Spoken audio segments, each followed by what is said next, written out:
বিসমিল্লাহির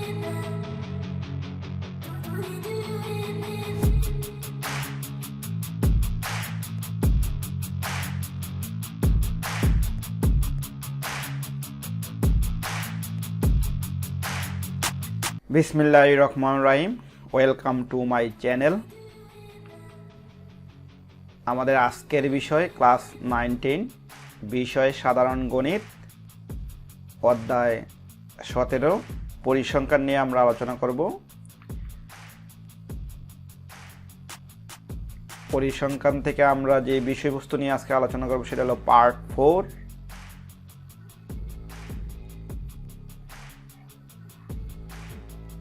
মধ্যক কাকে বলে? মধ্যক নির্ণয়ের সূত্রটি লিখো। শ্রেণী বিন্যস্ত উপাত্তের মধ্যক নির্ণয়ের সূত্রটি লিখো। এবং 51 জন শিক্ষার্থীর গণসংখ্যা নিবেশন সারণী দেওয়া আছে, তা থেকে আমরা মধ্যক নির্ণয় করব। এর পরবর্তীতে আরেকটা আছে 60 জন শিক্ষার্থীর গণিতে প্রাপ্ত নম্বরের গণসংখ্যা সারণী দেওয়া আছে, তারও আমরা মধ্যক নির্ণয় করতে পারবো। তারপরেরটা আছে একটা সারণী দেওয়া আছে, তারও মধ্যক নির্ণয় করব। এখন প্রিয় শিক্ষার্থীরা, আমরা যে জিনিসটা আলোচনা করবো সেটা হলো মধ্যক কাকে বলে। মিডিয়ান পরিসংখ্যানের উপাত্তগুলো মানের ক্রমানুসার সাজানো, 1 2 3 4 এরকম। সেই সকল উপাত্ত ঠিক মাঝখানে থাকে, সেইগুলোই মানই হবে উপাত্তগুলোর মধ্যক।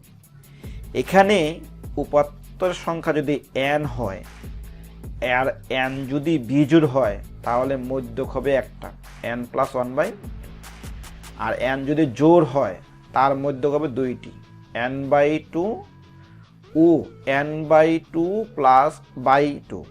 এটা একটা হলো n/2 তম পদ, আর একটা হলো n+2/2 তম পদ, দুইটির সাংখ্যিক মানের গড়। এখন n বিজোড় এবং জোড় এই জিনিসটা আমরা কিভাবে বুঝবো? আমরা অঙ্কেতে চলে যাই প্রিয় শিক্ষার্থীরা। এই যে এখানে দেখো, না এখানে আমাদের আরেকটা জিনিস আছে, সেটা হলো শ্রেণীবিন্যস্ত উপাত্তের মধ্যক নির্ণয়ের সূত্রটি।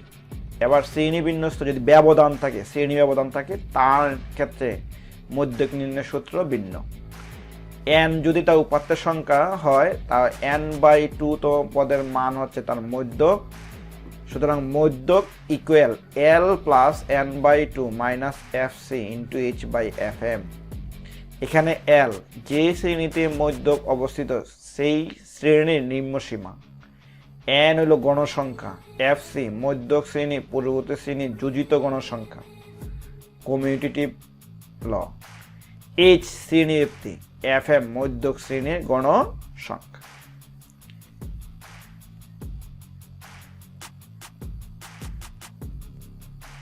এখন আমরা এই যে 51 গণসংখ্যা, এখানে শ্রেণী ব্যবধান নাই, 50 থেকে এরকম ব্যবধান নাই, 50 155 160 165 170 175 গণসংখ্যা 4 6 12 16 8 5 এগুলো দেওয়া আছে। ক্রমযুক্ত গণসংখ্যা আমরা জানি, এই যে 4, 4-এর সাথে 6 যোগ করলে 10, 10-এর লগে 12 যোগ করলে 22, 22-এর লগে 16 যোগ করলে 38, 8-এর লগে 38-এর লগে 8 যোগ করলে 46, 46-এর লগে আমরা 5 যোগ করলে 51। এখানে n হইল বিজোড়, এর মধ্যক হবে একটি, n+1/2। এবার n+n এর মানে হলো 51 + 2 52। এবার 52কে যদি আমরা 2 দিয়ে ভাগ দিই 26। এবার 26টা কোন আছে? এই যে 22-এর পরে 26। আমরা যদি একটু মার্ক করে দেখাই, এই যে 22, এই গড়া আমাদের 26 আছে। 26 মানে এই যে 165। এই যে 26তম পদের মান হলো 165 যদি বিজোড় হয়। এবার যদি এই অঙ্কটায় যদি এরকম থাকে, জোড় থাকে, তখন আমরা কি করব? আর প্রিয় শিক্ষার্থীরা, আমরা জানি এই যে জোড় বেজোড় থাকুক, কিন্তু এইখানে যদি আমাদের এই মধ্যক নির্ণয় করতে হলে তাহলে ক্রমযুক্ত গণসংখ্যা লাগবে। n 60 জোড় মধ্যক হলো n/2 তম প্লাস n+1/2 তম পদ /2। এখানে n এর মান হলো 60। কি হবে? ক্রমজিত 2 2 হলো 4 যোগ 6 6 হলো 10 10 এর লগে 3 যোগ করলে 13, এবার যোগ করতে আমাদের 60 পাইলাম। এবার n এর মান হলো আমাদের 60। এবার এই 60 আমরা যদি 2 দিয়ে ভাগ দিই তাহলে আমরা 30 আর 30 প্লাস 1 এততম পদ। এবার 30 কোন গোড়া আছে? এই 30 আছে আমাদের এই গোড়া। এই 30তম পদ মান হলো 70, লিখলাম আমরা 70।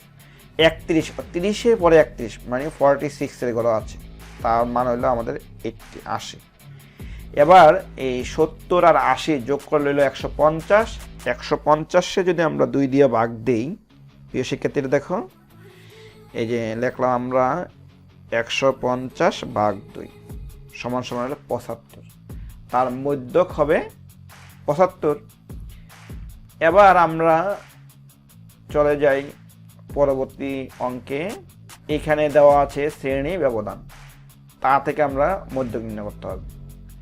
গণসংখ্যা দ্বারা ক্রমজিত গণসংখ্যা কীভাবে বের করতে আমরা জানি। এবার n = 70, এবার 2 দিয়ে ভাগ দিয়ে 35। 35 কোন করে আছে? 31 থেকে 56 মানে এই গড়ের দিকে আছে। এখন l এই গড়ে যদি আমাদের থাকে 35টা, তাহলে আমরা লিখতে পারি এই যে এই গড়ের এই যে শ্রেণী ব্যবধানের এই যে নিম্ন সীমা হলো 48। fc ক্রমজিত গণসংখ্যা, এই যে ক্রমজিত গণসংখ্যা হলো 31। fm যেই শ্রেণীতে আমাদের এই যে মধ্যক অবস্থিত অর্থাৎ n এর মানটা অবস্থিত 35টা অবস্থিত, তার এই যে গণসংখ্যা 25। আর 30 থেকে 35 এর শ্রেণী ব্যবধান 6। এবার যদি আমরা মান বসাই যদি কাজ করি তাহলে আমাদের এই 48.96 আসবে। প্রিয় শিক্ষার্থীরা, আমার এই চ্যানেলটি তোমাদের কাছে ভালো লাগে বেশি করে লাইক, কমেন্ট এবং শেয়ার করবে। অবশ্যই সাবস্ক্রাইব করে পাশে থাকবে। Thank you.